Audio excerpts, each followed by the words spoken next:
On that same day, though, that we're going to get Tulsi Gabbard's confirmation hearing on Thursday, we're going to have the confirmation hearing for Trump's choice to be FBI director. Now, this is a job that should not be open because FBI directors have 10-year terms.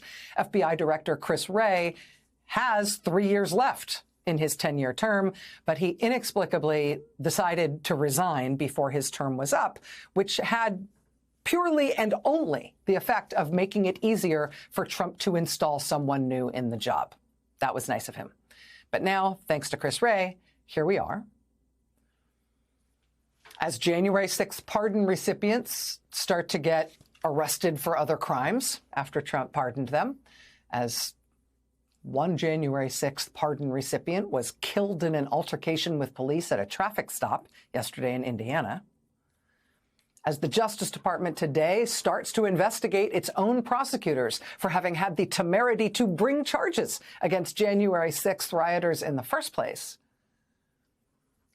let's just take this one day at a time. Let's just take a second to reflect on who Trump is trying this week to install as head of the FBI, as head of the 38,000 men and women of the nation's premier federal law enforcement agency with all of its immense power and responsibility.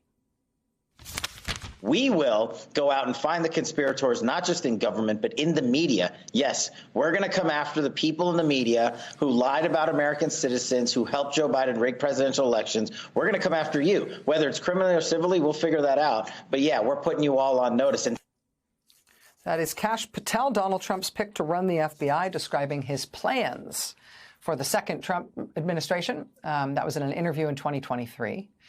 You might have heard about that quote. You might have heard that quote. You might have also heard him describing his plans for the FBI's headquarters building in Washington, D.C.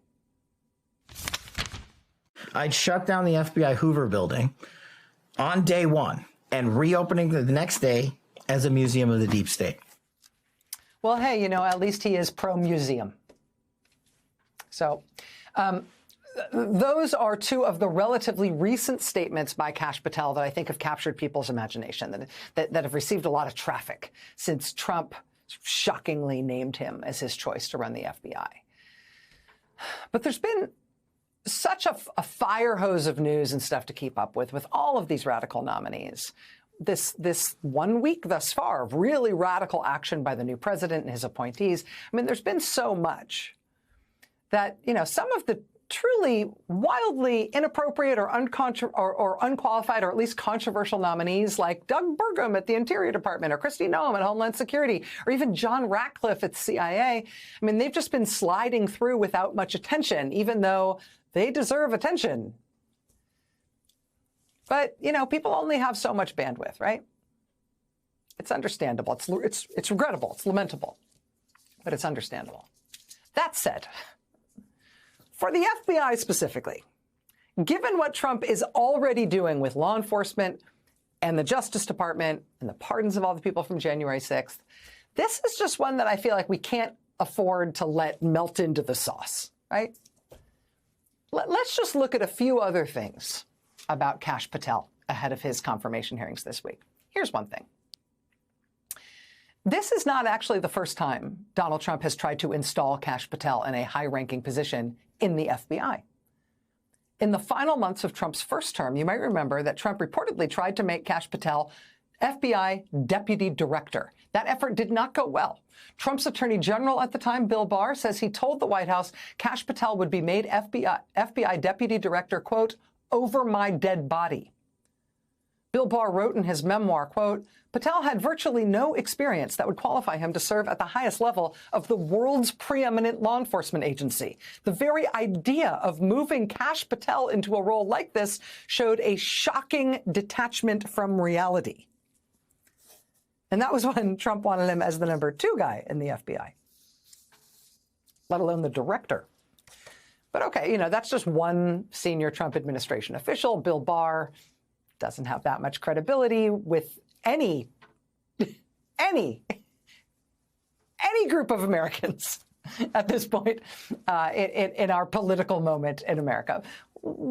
Set aside Bill Barr. What about other Trump appointees who worked with Kash Patel? Well, Trump's deputy national security advisor who worked closely with Kash Patel, he had this to say, quote, "He's absolutely unqualified for FBI director. He is untrustworthy. It is an absolute disgrace to American citizens to even consider an individual of this nature." That's Trump's deputy national security advisor. And this, he's untrustworthy. This is kind of a theme in descriptions of Kash Patel from people specifically who worked with him in the first Trump term. Several former Trump officials say that Kash Patel had a tendency to embellish, to mislead. I think the word you're looking for here is lie about important stuff. John Bolton, who you just saw on this evening with Jen Psaki here on MSNBC, he was Trump's national security advisor, so therefore effectively Kash Patel's boss when he was at the National Security Council.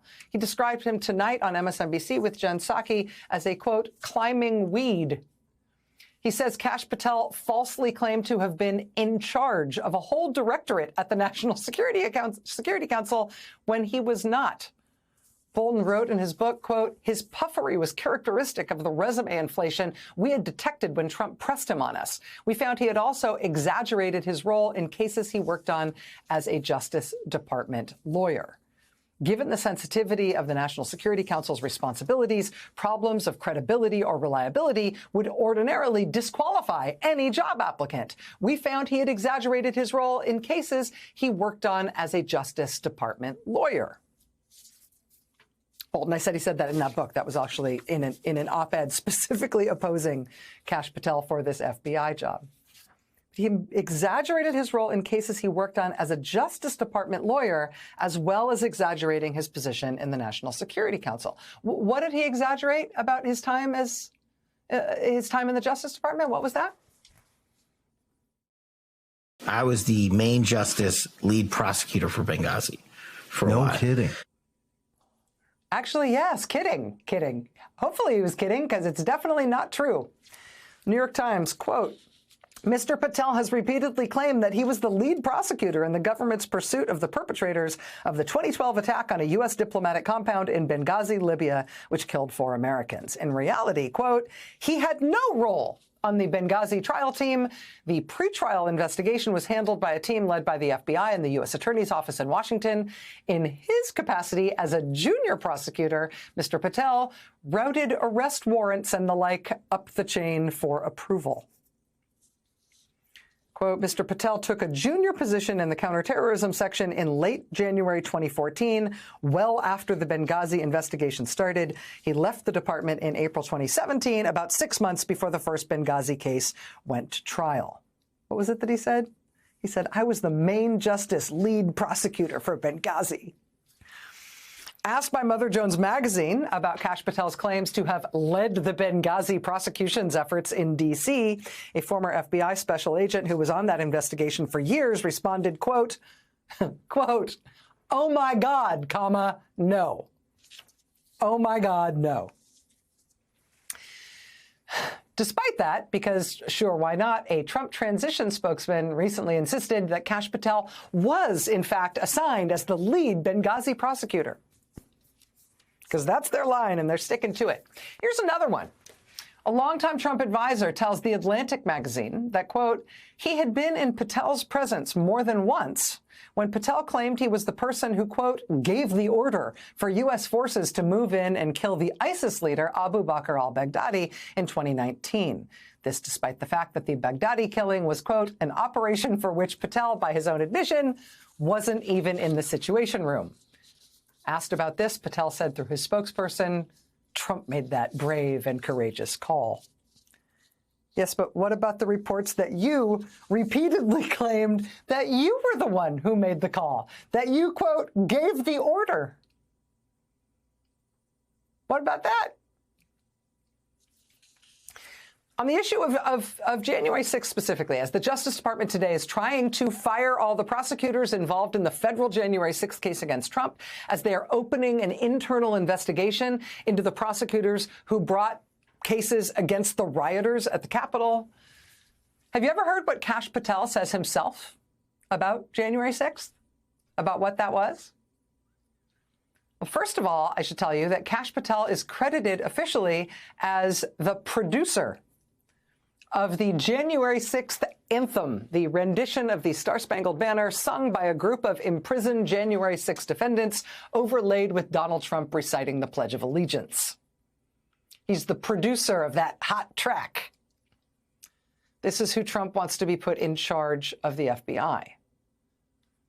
Kash Patel says it was the FBI that was behind January 6th in the first place. What you need to show is whether or not the FBI and government agents were using undercover operatives and informants on the day of January 6th. So once you prove that, then you defeat the insurrection narrative with the FBI's own documentation. Forget what the videotape shows. I started smirking and rolling my eyes. And what I meant to convey with that is, come on, we know they were involved. No, look, I totally clarify, agree. Though. Yeah. I'm not saying I know definitively. It looks like you have a preponderance of evidence suggesting there may have been federal law enforcement involved in making that thing happen. I'll get you beyond a reasonable doubt. Federal law enforcement involved in making that thing happen. No. I'll get you beyond a reasonable doubt. Meaning we'll criminally prosecute them for it, presumably, right? That is Kash Patel on a podcast, by the way, that according to a recent Justice Department indictment was secretly funded by Russian state media as part of a Kremlin influence operation. Neat. The host of that podcast has said if those allegations are true, he was deceived about the funding. But there he is with Kash Patel. The host says, hey, we know the FBI was involved in January 6th. Kash Patel says, I totally agree. The FBI helped make January 6th happen. I'll get you beyond a reasonable doubt. Now he's Trump's choice to lead the FBI.